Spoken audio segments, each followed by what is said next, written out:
se igrati sa ovim način. Dobro večer. Jako mi je drago da smo svi zajedno tu, u ovom prostor vremenu, u ovoj jedinici koju ćemo sad podijeliti. Zajedno s nama je Goran Trbuljak, koji možemo ga za početak pozdraviti pljeskom, prijateljskim.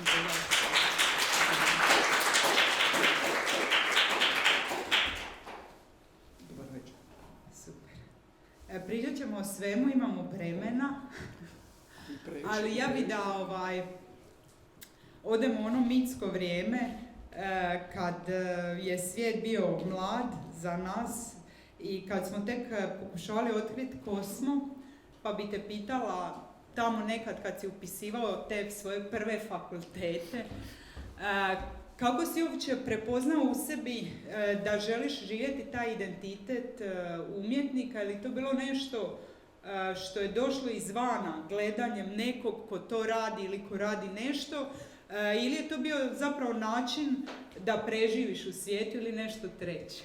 Da, ovo drugo. Da. Zapravo na likovnoj akademiji, negdje na 2. godini, se na dramskoj akademiji otvorio odsjek taj za filmsko i televizijsko snimanje i onda mi se učinilo da to možda neki put na kojim bi mogao krenuti, jer mi je bilo jasno već na 2. godini akademije da od toga šta radim na akademiji i od toga što sam radio mimo akademije, mimo tih zadataka, da od toga stvarno neću moći živjeti. I onda sam si mislio da bi to možda, budući da je to neka nova profesija, da nemam, mi smo bili tad zapravo druga generacija i godinu dana ranije je to napravljeno, bilo je relativno malo ljudi koji su upisali to. I onda sam mislio možda je to neki način da čovjek preživi. To je istina, da. Jako pragmatičan razlog, ali šta je s ovom prvom akademijom? Ne bih htjela da izbjegnemo i taj moment, dakle, to je bila grafika. Da. Kako je došlo do toga, to je to, ja mogu jednostavno nešto crtati i tako živjeti. Je li ikad postala jedna druga opcija? Ne, zapravo točno je to da ja sam studirao grafiku, ali već je postojala nekakva druga aktivnost koja nije baš bila prihvaćena, nisam ja imao potrebu to pokazivati svojim profesorima, ali ono malo što sam negdje izlagao, bilo je jasno da je to neka aktivnost koja nema perspektivu, niti pravo izlagačku, a pogotovo ne nazovimo komercijalno. Znači prvo nije niti bilo pravo tržište za umjetnost, osim za slikarstvo, i to su bila 3 ili 4 slikara koji su živjeli od toga, tako da je u biti velika većina nas koji smo upisali akademiju, to je bilo neko naivno vjerovanje da bili su kanali recimo preko dizajna, da čovjek radi neke plakate, da radi opremu za knjige ili za novine, što sam isto tako u to vrijeme radio, ali ova aktivnost koja je, neću reći da je to bila neka jako strastvena aktivnost, ali neka aktivnost koju sam u to vrijeme vjerovao je zapravo bila mimo toga. Bila je onako nešto drugačije. Mislim, jedan od primjera je taj, znači kad sam napravio prvu izložbu u galeriji Studijskog centra, jedan stari, mislim to uvijek ponavljam, pa to jedan stariji slikar koji je tada bio glavna faca i afirmiran, je rekao ovog Trbuljaka treba ubiti. Zato to što sam napravio je bilo van svake pameti i isto tako jedan kolega mi je donio štrik, u galeriji su bile ovakve grede kao što je on je donio jedan konop, prebacio i rekao Trbuljak sad se možeš objesiti nakon ovog. Znači, te recenzije nisu bile najpohvalnije i najstimulativnije i nekako je bilo jasno da tu nema kruha. Ali ono što me fascinira je zapravo taj mentalitet u kojem odjednom odbijamo sami sebe shvaćati ozbiljno i koji na neki način možda ugrožava ove druge koji onda kažu Pa ovo mi se zapravo sviđa, ovo mi se zapravo sviđa, je istina, dao sam si tu slobodu da se ne shvaćam ozbiljno. Da. I to vredi to do danas. To je ogromna sloboda. Je, to je sloboda. Mislim, to je, ima u tome naravno i neke strategije. Mislim, danas kad sam star, onda kažem, aha, ti si to zapravo sve izmislio zato da te ne pogodi to kad ti neko kaže da je to bez veze ili da je to lakše, ja to sam kažem. Optužujete za nihilizam. Ne za to, nego za neku lakoću i jednostavnost. Mislim da je to puno bolje osjećaj nego o sebi razmišljati kao o nečem, da radim nešto jako važno i ozbiljno. Možda zbog te lakoće, odnosno oduzimanja sebi centralnog mjesta si i mogao zapravo tako dobro raditi ovaj posao filmskog snimatelja koji te doveo u doticaj sa brojnim osobama koje možda si nisu mogle kao redatelji dugometražnih igranih filmova priuštiti tu lakoću. To je istina je da biti redatelj, da je to zahtijeva poseban karakter. Znači, ja sam se isto često pitao da li sam ja odabrao profesiju ili profesija odabrala mene. Moja pozicija tad na početku je bila da, kad je riječ recimo o publici, bilo mi je zanimljivo to da ja kad napravim izložbu, onda dođe 50 mojih prijatelja, 50, rekao sam puno, sve ukupno 50 gledalaca, 5 prijatelja. Dok kad radiš na filmu, onda imaš najmanje 50 ljudi koji vide film. Bilo je i takvih situacija da su filmovi bili slabo gledani, ali recimo brojka je bila tada 500. Znači to je ono nešto što je već bilo zanimljivo. A kad je riječ o redateljima, oni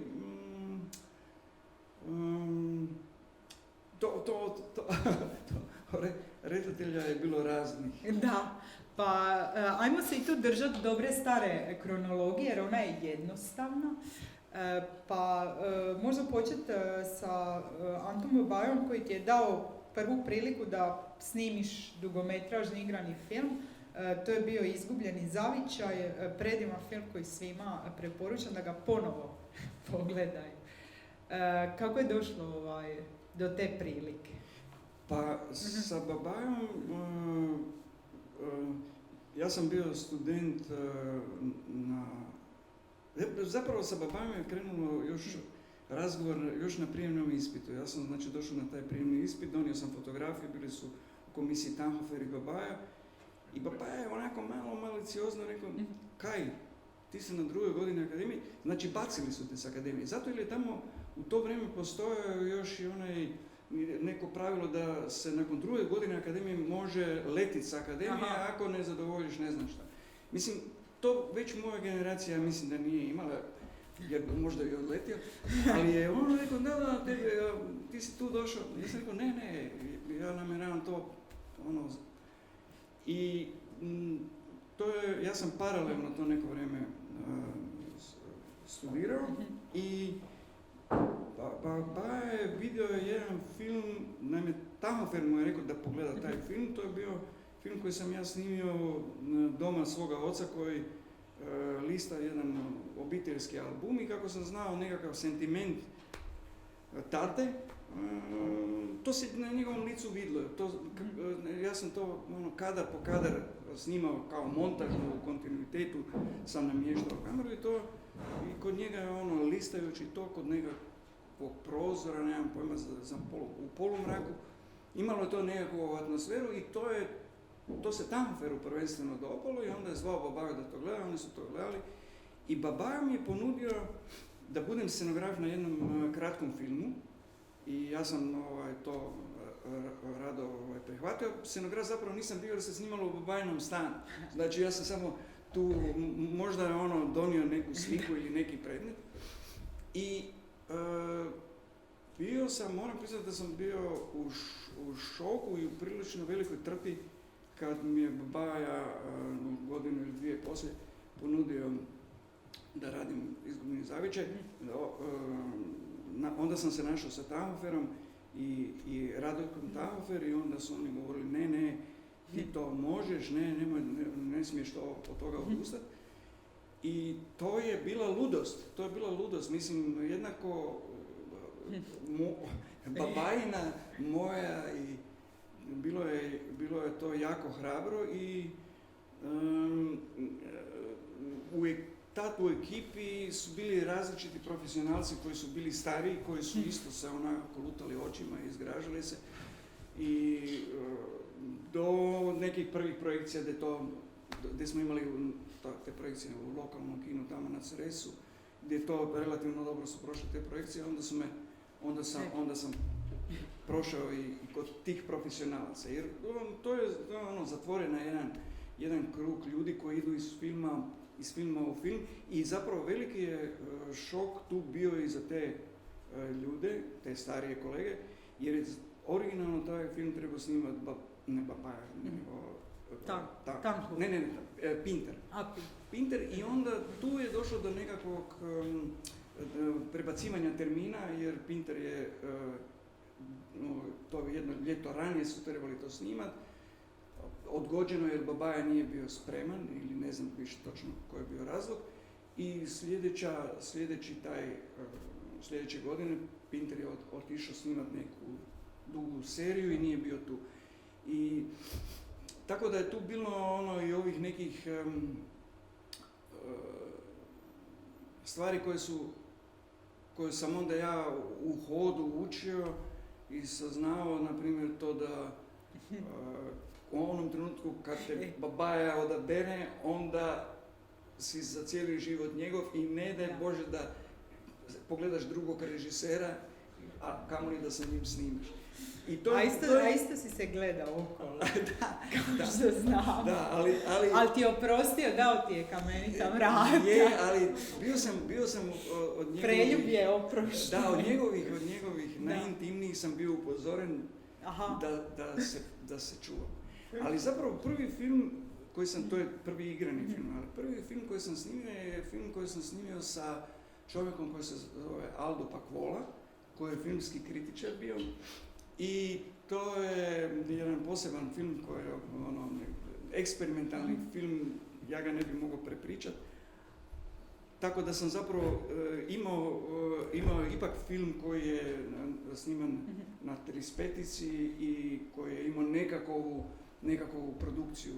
A kako je došlo do te suradnje? Sa Babajom ili sa Pakvolom? Sa Pakvolom. Sa Pakvolom. Pakvola je bio, kako je bio filmski kritičar, ja sam u to vrijeme radio, već sam radio u časopisu Film i on je tu objavljivao i to je po toj nekakvoj vezi i komunikaciji ta suradnja je bila isto zanimljiva. Aha. Jer je on poseban jedan temperament i bio je jedan trenutak da smo se mislim čak i razišli na tom snimanju i on je meni... imali smo neki dogovor da ćemo potpisati film kako Pakvola ima kve, a Inga Filip je bila montažerka i onda ona ima onaj U sa 2 točkice. I onda sam ja rekao, ja ću staviti si neko prezime, na primjer Metudi, to bi bio neki rođak i onda ta ima Y i onda kad se naljutio na mene rekao, neće ti biti ime na špici, potpisat ću te kao Trbuljaka, kao za kaznu. Ali bilo je na kraju bilo dobro. Ok. Ajmo mi na ovo što je bilo između ta dva, zapravo zadnja Babajina igrana filma Izgubljenog zavičaja i Kamenitih vrata. To su cijele ove 80-te kad si jako puno radio. Sa godinama nemam tu, sa godinama imam već, znamo 70-te i ove 2000-te, ovo između više ne mogu smjestiti. Ovo između smo svi zaboravili. Daj mi malo pričaj o Zoranu Tadiću. Mnogi obožavaju film Ritam zločina, ali s njim se isto očito kliknuo i on te uzeo kao svojega. Da, Zoran je bio jedna posebna osoba. Opet i tu moram reći da sam i u taj posao ušao na neki način slučajno. On je naime imao suradnju, radio je sa jako dobrim snimateljom Guberovićem. Oni su napravili onaj film Druge, dokumentarni film koji je jako lijepo i lijepo je to snimljeno i crno-bijeli i oni su pripremali zajedno taj film, tako da je zapravo ta vrpca već bila crno-bijela, bila kupljena. Zoran vjerojatno ne bi ni radio drugačije. Da. Ali već je materijal bio kupljen i on je zapravo trebao nastati na neki čudan ilegalan način. Znači mimo ovih... Da, jer ga je producirao FAS, filmski autorski studij. Ne, on, ako je riječ o ritmu zločina. Ne, originalno je to trebalo zapravo biti kao neka televizijski film i povod za neku emisiju o tome kako se radi film. To je zapravo bilo u produkciji Nenada Pata, koji je bio urednik filmskog programa i oni su imali takvu neku ideju da zapravo proizvedu film mimo... Gerilski. Točno da. Mimo sistema. I to je zapravo, neću reći da je tako rađeno gerilski, mislim postojala normalna produkcija, snimalo se u kući od Hrvoja Turkovića, ali to je zato jer je Zoran poznavao taj ambijent i ono zapravo, pada mi na pamet jedan sitan detalj, kad je film bio gotov, bila jedna mala dvorana na televiziji u Dežmanovoj ulici, u kojoj je prvi put pokazan film, bilo je otprilike publike koliko je sada ovdje. I došli su ljudi iz Beograda, ne zaboravio sam koja je bila to producentska kuća, koji su bili spremni sudjelovati u dovršenju filma, odnosno prebacivanju eventualno na 35-icu. To je samo znači bilo...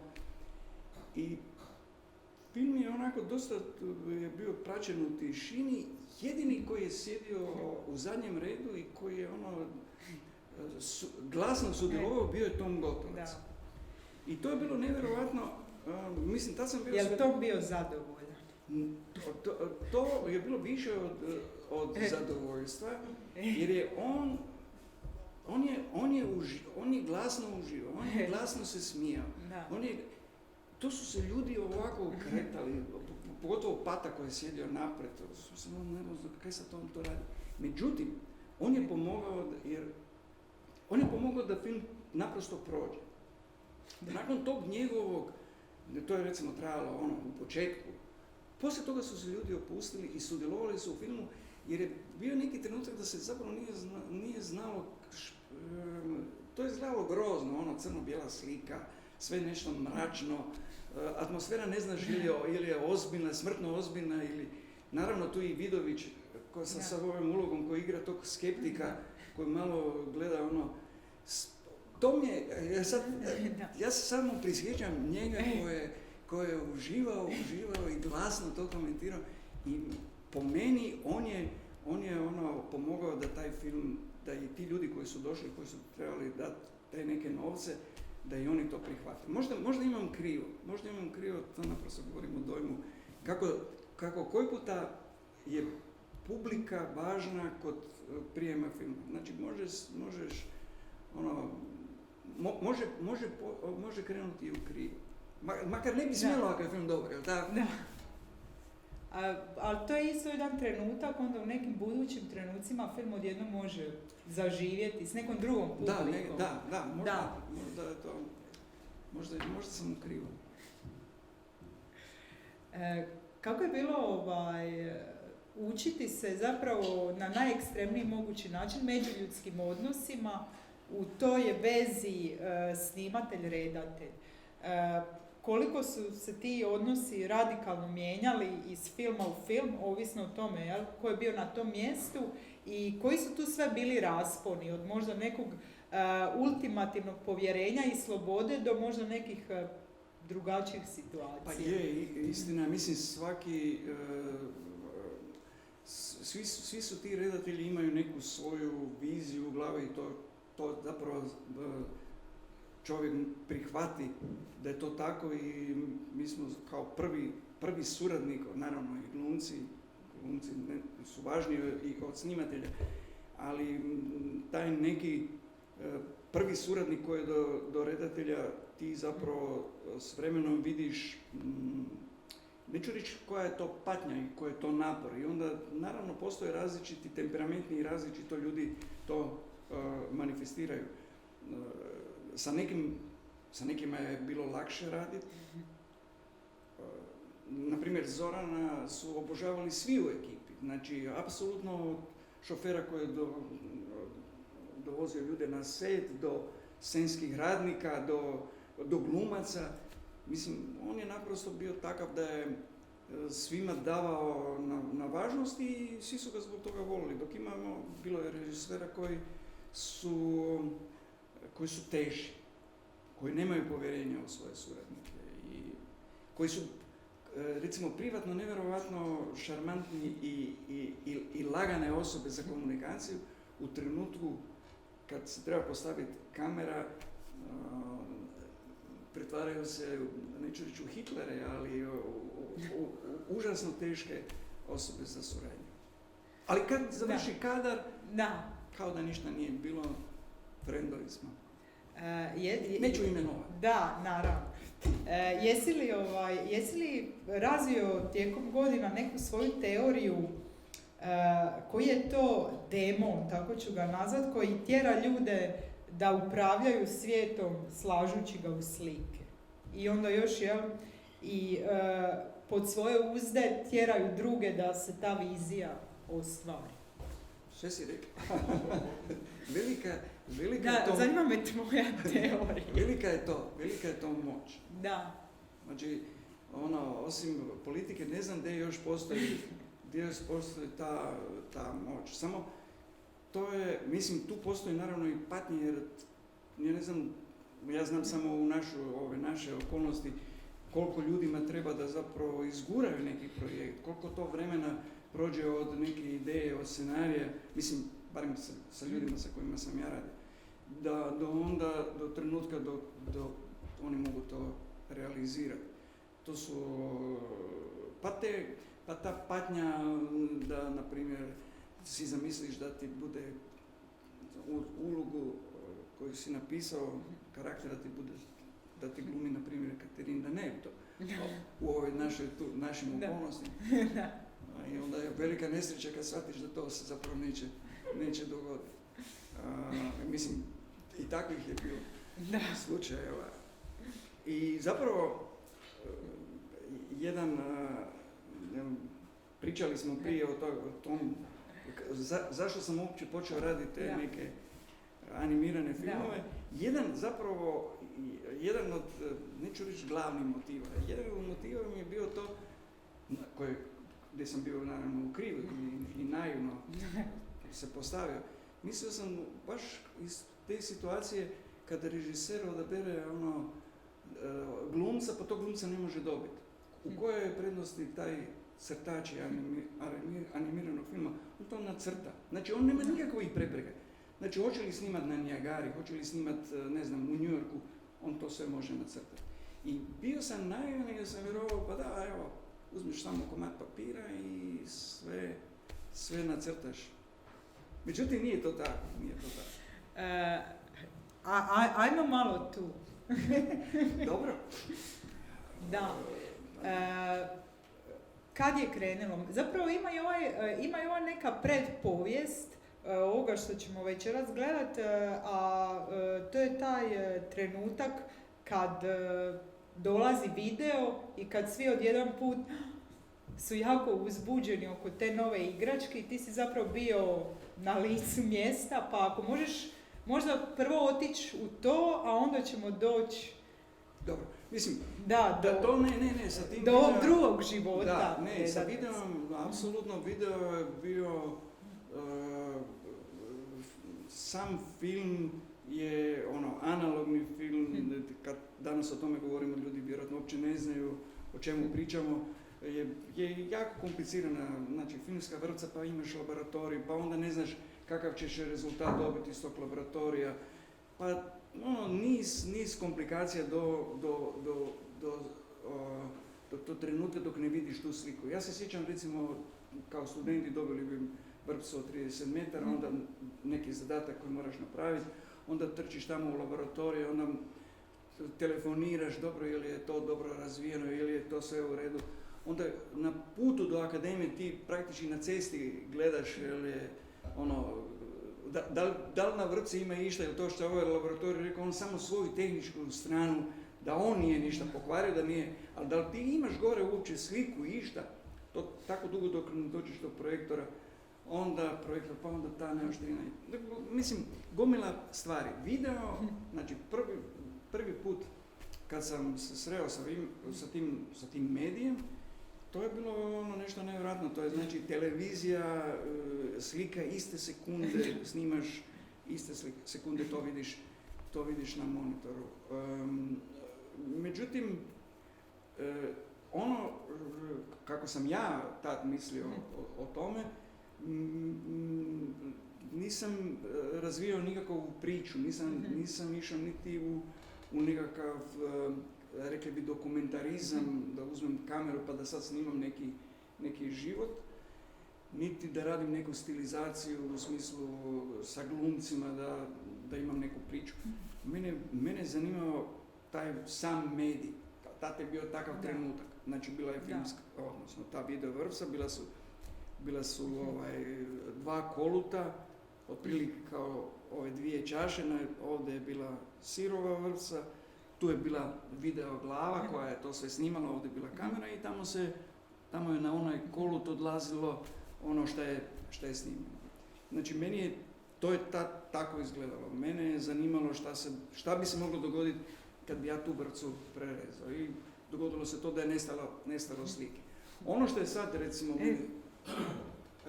jasno, onda mi je to bilo zanimljivo. Ja sam mislio da sad ja demonstriram kako znači ja sam snimao taj magnetoskop i to je sad svima jasno. Međutim, danas kad ljudi tu vrpcu gledaju, to znači iz 70. godina, njima to uopće nije jasno šta se zapravo tu dešava. Šta škare tu rade, šta škare režu, šta tu ide s jednog koluta na drugi. Znači, samo oni koji možda su nekad bili magnetofon, možda, jer tad je to i bilo, moglo se snimati čak i na takvim vrpcama. Drugi video koji sam napravio je možda malo komunikativniji, a i to je pitanje. Imao sam dva brijača aparata, oni koji su na struju i ovako dvije utičnice i ta dva brijača aparata sam snimao tako da se oni zapravo utrkuju. Ne znam, uslijed vibracije taj brijači aparat bi se pomicao i jedan bi bio malo brži od ovog. Drugi je pao i to je bilo gotovo. To je priča već. To je već priča. To je već priča. Možda čak i dramski sukob. Dobro, imao sam još jedan gdje sam imao dvije kamere. Jedna kamera je snimala drugu kameru. Ova, prva ili druga, sad više ne znam koja, je snimala strop. I poanta je bila u tome da se sad taj strop rotira, ili da se to vidjelo na ekranu, da se ovakva struktura nekog stropa, da se miče i da ona stane. A stala je zato jer je na ovoj kameri koja snima tu kameru, se vidi da se ona uslijed rotacije mota oko stativa i da ona zapravo ne može dalje, zato jer je ta žnjora joj ne dozvoljava. I onda sam ponovo odmatao u suprotnom smjeru. Opet danas ljudi kad to gledaju, ja moram prepričati šta se zapravo tu dešava. Tako da sa tim stvarima za koje, mislim, tu sam, ali s vremenom, naučio sam lekciju da to što ja mislim da je jasno, da je to veliko pitanje, da li je to uopće jasno. A jako se trudiš da budeš jasan. Zanimljiv je ovaj interes za medij koji onda kasnije ipak nekako u filmovima koje ćemo večeras gledat, koji su mahom animirani, dolazi ipak u susret s tom pričom. I tu imamo i neke likove. Ja bi zapravo da krenemo s jednim filmom u kojem si eto ti lik, a film se zove Svaki dan je za sebe, svi zajedno nikada. Naslov je stih iz 5 bijelih stepenica Vlade Kristela, da možemo to prvo komentirati. Mhm. Zašto taj naslov, zašto Kristel, kasnije se i njegove varijable pojavljuje. Mhm. Pa, meni je ja sam se sticajem okolnosti susreo sa Kristelom na neki čudan način. Prvo sam vidio njegove te radove, te varijabile koje su nisu čak niti platne, to su neke ploče sa žicom, pa se tu neki papirići nisu, pa mi je to bilo zanimljivo i zapravo glavni o Kristu se zapravo u Zagrebu tada tih godina jako malo znalo. Glavna osoba koja je prepričavala uglavnom sve o Kristu je bio Picelj. Picelj koji je sa njim bio u komunikaciji i koji je donosio tako među nas neke uvijek zanimljive priče o njemu i sve je to išlo, sve je bilo nekako kontraverzno i sve je bilo jako zanimljivo. Već sama činjenica da je Picelj navodno bio izbačen s akademije, da ga je Kristel izbacio s akademije jer je Kristel bio veliki, kako je izašao iz partizana, bio je veliki komunista i onda je on po partijskoj liniji izbacio Picelja s akademije. To je anegdota, ja ne znam da li je to tako, ali bez obzira na to, oni su i dalje ostali u vezi i ostali su prijatelji. I sve priče koje on donosio u Zagreb su bile na taj način vezane. Naprimjer, Kristel je naslikao neku sliku i onda je stavio tu sliku u neki barokni okvir i onda je jedan muzej to kupio od njega tu sliku, ali je izbacio iz tog, taj okvir je hitio na stranu jer je njima to bilo kičasto.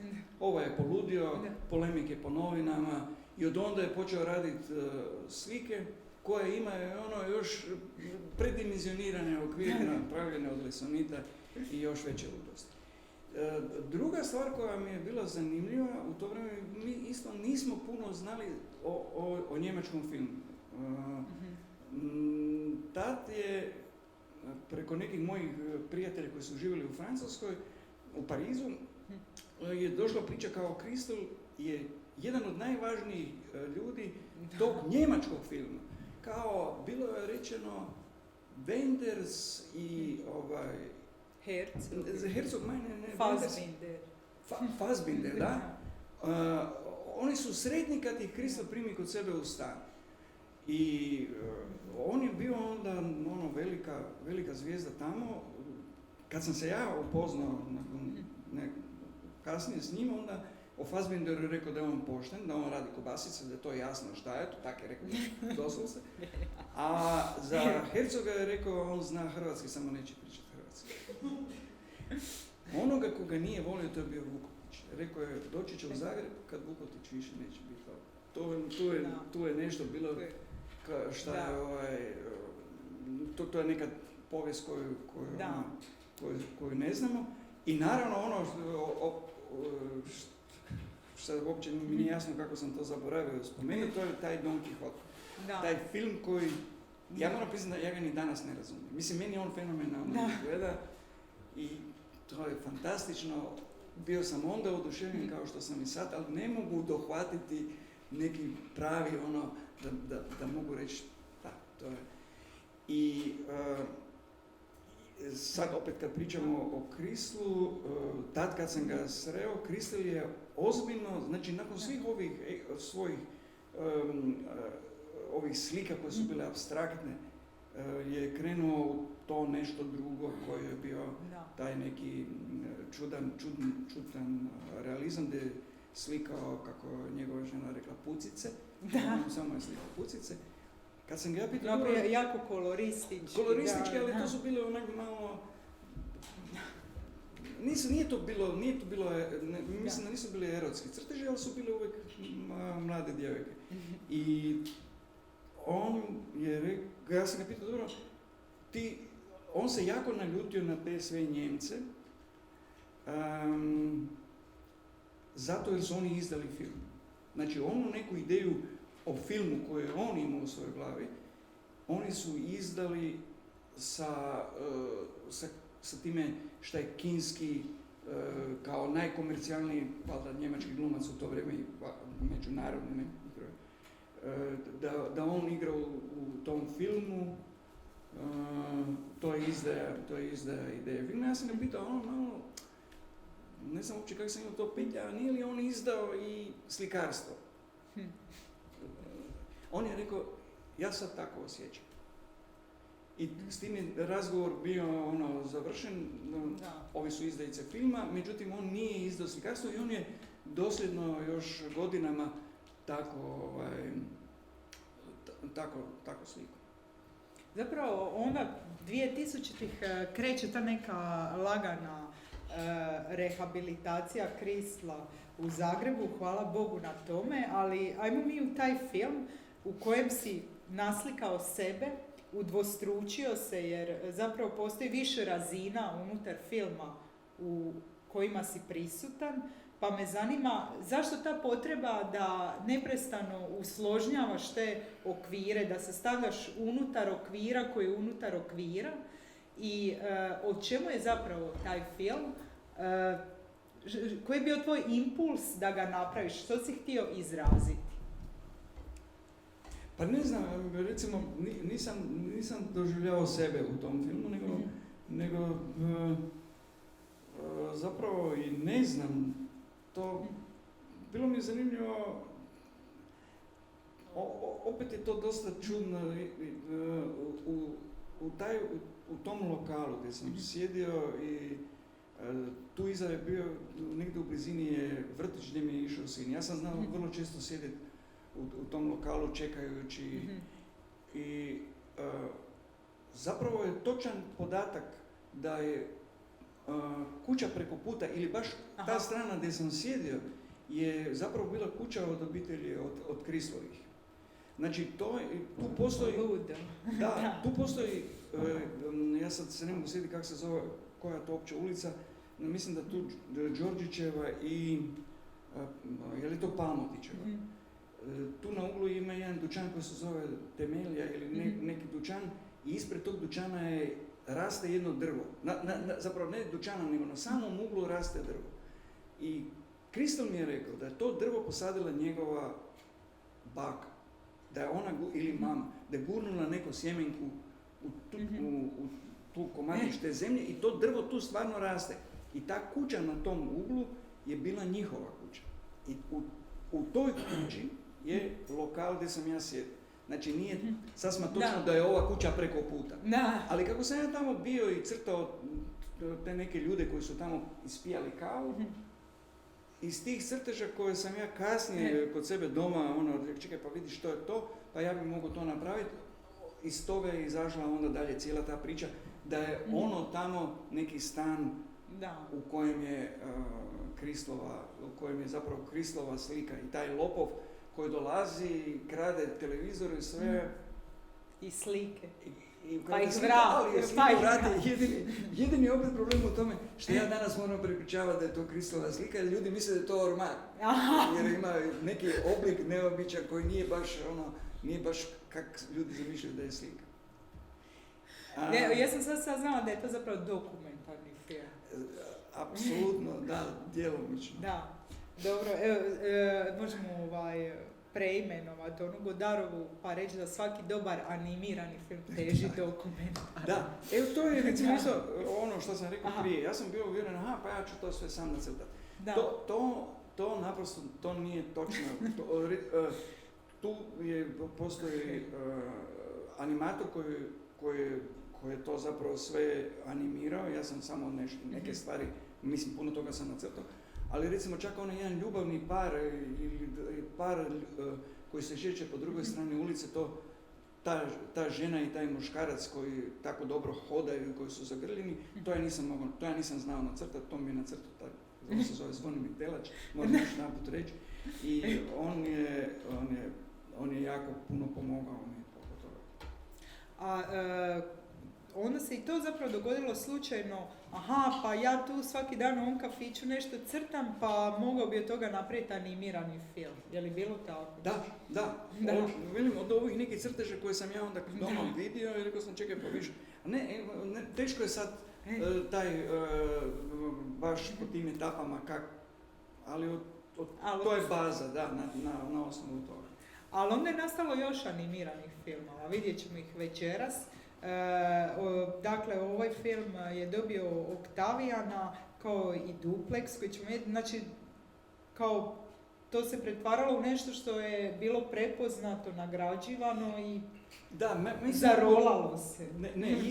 Istina da sam tu sam imao prijatelje koji su iz ove likovne djelatnosti, koji su bili malo skeptični. Znam da mi je jedan znanac rekao, pa dobro, kaj ti to trebalo raditi, te animirane filmove, i ja se s njim danas mogu složiti. Međutim, u ono vrijeme sam mislio, pa dobro, to je nekakav put, i znam da sam opet sa Zoranom Tadićem razgovarao i rekao sam Zoranu, čuj, gledaj, ja sam napravio sad ovaj film, ali moram napraviti barem još 2, pa da bude 3, pa da to bude opus, da to ima nekakvog razloga i nekakvog smisla. Tako da je vjerojatno taj drugi pa i treći nastao sa tom idejom da se to mora negdje zatvoriti, a onda sam pretjerao pa sam išao još dalje i ti drugi nisu, mislim tako da možda bolje publika da ne gleda nakon drugog da ne gleda treći i četvrti. Da, ne, to. A meni su jako dragi i ovi filmovi koji nisu animirani, nema ih puno, ali recimo u Plakat kinu si ipak pribjegao tome da i kao redatelj snimaš neku izvanjsku stvarnost, ili u filmu Lev. Zašto su ti filmovi zapravo na neki način ostali iznimke i jesi li cijelo vrijeme ti sebe na neki način onako autocenzurirao da ne postaneš taj klasični redatelj? Jer kao malo smo se sklonili tamo u animaciju, to nije ipak, jel? Pa ne, ja mislim da za redatelja čovjek treba imati poseban karakter.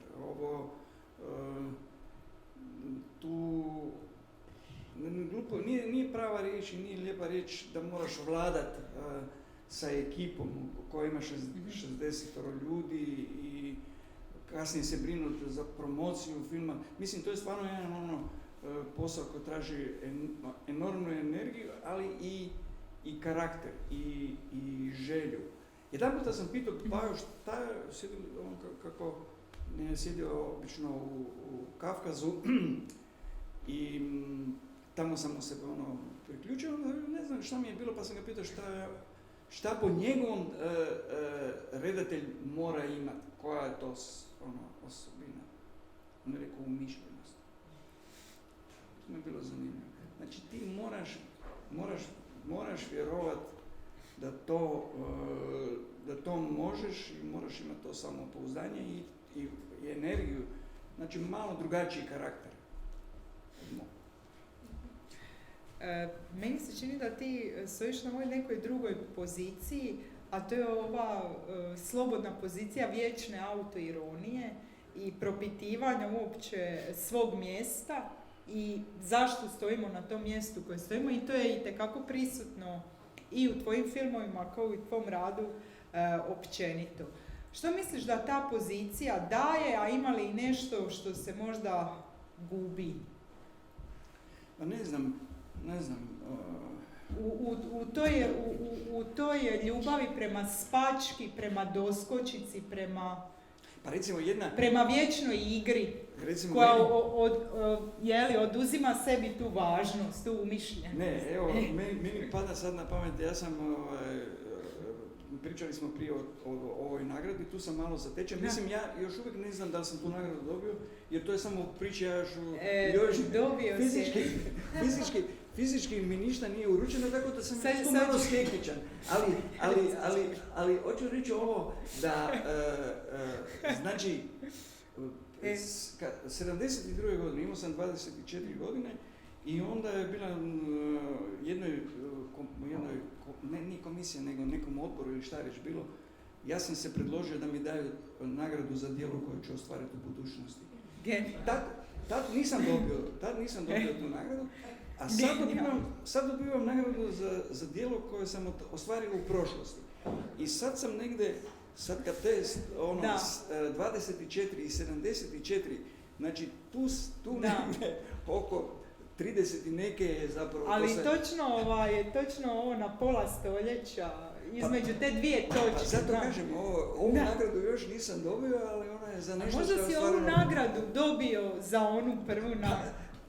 Da, ali... Kao da se te točke zapravo nalaze u jednom kruženju. Tako je, ali sad sam to, kako bi rekao, sad sam to tek realizirao ove sekunde, jer to niko živ ne zna do publike koje... Da, evo, ja ću svečano objaviti da je Goran Trbuljak dobio Zlatnog Oktavijana za životno djelo. To je najveća nagrada koju dodjeljuje Hrvatsko društvo filmskih kritičara. A inače, Aldo Pakola je dobio za filmsku kritiku, ali to je druga kategorija, Oktavijan, ali baš lijepo da smo ga spomenuli, on je to dobio prije nekoliko godina. Tako da to je vrlo službeno i ozbiljno i možda možemo pljeskom čestitati.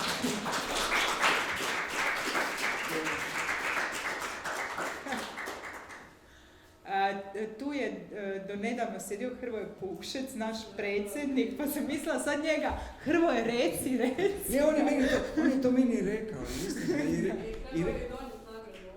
a jel? Pa da, jer... Hoćemo imati opet smo u neizvjesnoj situaciji. Meni se sviđa da je bila komplikacija, to je u duhu tvog rada. Definitivno ne bi bilo primjereno da smo sad tu uručivali nagrade, to nije to. Ali uopće te nagrade, mislim, ima li nešto, nagrade ne trebamo shvaćati ozbiljno, ali ima li ipak nešto što trebamo shvaćati ozbiljno? Pa nagrade. Ma ne, lijepo je dobiti, ne, bilo bi stvarno, lijepo je dobiti nagradu. Mislim, bez obzira je li zaslužena ili ne. Mislim, istina je jer, na primjer, recimo Zlatna arena. Mislim, puno filmova, u nekoj emisiji su me pitali koliko sam dobio arena, pa sam krivo izračunao da sam dobio 3, a zapravo su mi onda rekli ne, dobio si ih 5. Od tih 5, vjerojatno su, neću reći 3 zaslužene, ali 2 su možda zaslužene. Jer je sa tim nagradama u Puli uvijek bila nekakva kalkulacija. Film je dobar, ali ne može dobiti za režiju jer tu imamo ovog režisera. Daćemo mu za kameru. Daćemo mu za kameru ili kao za sporednu žensku ulogu ili nešto tako. Znači, ti dobiješ nagradu i naravno da se veseliš, ali veselje je negdje na pola jer znaš da je to bila neka kalkulacija i nešto što ne veselo. Neko pati zbog toga. Uvijek neko pati, to je neizbježno. Imamo li neko pitanje iz publike? Slobodno. Ne. Ja sam sve pitala. Ja sam sve rekao. Ja ću te sad pitati ovo kao monumentalno sumirajuće pitanje, s obzirom da si pak dobio nagradu za životno djelo. Da to zvuči zastrašujuće. Da, zvuči zastrašujuće. Ali evo ja ću svima preporučiti knjigu Thomasa Bernharda Moje nagrade, u kojoj je jako lijepo rekao sve o nagradama. Ima li neki film koji je sad dio tvog puta, a koji ti je jako važan ili neki? Ne zato jer si nužno tu dao sve od sebe, nego jednostavno predstavlja neki sretan trenutak u tvojoj biografiji. Pa svi su oni takvi sretni trenutak. Bilo je to puno sretnih trenutaka. Mislim, zanimljivo, opet se vraćam na te nagrade. Ima neka konstatacija da, recimo, kad bi dobio nagradu za Zlatnu arenu za film, da te godine ili sljedeće godine ne bi dobio film, ne bi radio nijedan film. Znači, te nagrade imaju i svoju dobru i lošu stranu. Jedna od stvari je, na primjer, kad sam dobio za slikarstvo, onda su mi došli filmaši pa su mi svi čestitali na toj nagradi. Kad sam dobio za kad sam dobio za film, onda mi dolaze slikari pa mi oni čestitaju. Uvijek je ova ekipa suprotna. Tako da, ne, nagrade su važne, one su apsolutno stimulativne i koliko god da ih dobiješ, nikad dosta. Pogotovo ako su novčane. Ne, to se sad šalim. Pitala bi te još za kraj, proveo si puno vremena i u transferu znanja ili možda u odbijanju da preneseš neka znanja i na taj način zapravo emancipiraš svoje učitelje ili učenike, ili kako je rekao učitelj neznalica Jacquesa Rancièra, mogu vas samo naučiti da vas nemam čemu naučiti. Potpisujem. Ja sam svoje studente uvijek zvao moji samouki studenti. Jer u biti u toj nekako jedino sve ovo što se priča teško, mislim postoje naravno neke tehničke stvari, ali sve ide iz nekakvog vlastitog iskustva. Znači jedino što se od njih traži je to da sami rade i u biti to je ono što su i meni ovi moji profesori samo dali kuražu da se upustim u taj film. I upustio si se. Sad ćemo se svi upustiti. Pa ne, zajedno to vredi. Ja neću te samo jer ja ću povući. Ja neću. Ako si mislila na projekciju. Ne, ja to neću gledati. Dobro. Hvala. Evo, ja se nadam da ćemo se još puno družiti, bez obzira na nagrade. Nagrada će biti, novca će biti, budućnosti će biti. To naročito, to budućnosti će biti. Hvala svima, hvala što ste se družili s nama. Slijedi projekcija i uživat ćemo u filmovima izbliza, izdaleka. Evo, možemo jedan pljesak za kraj. Gorane, hvala.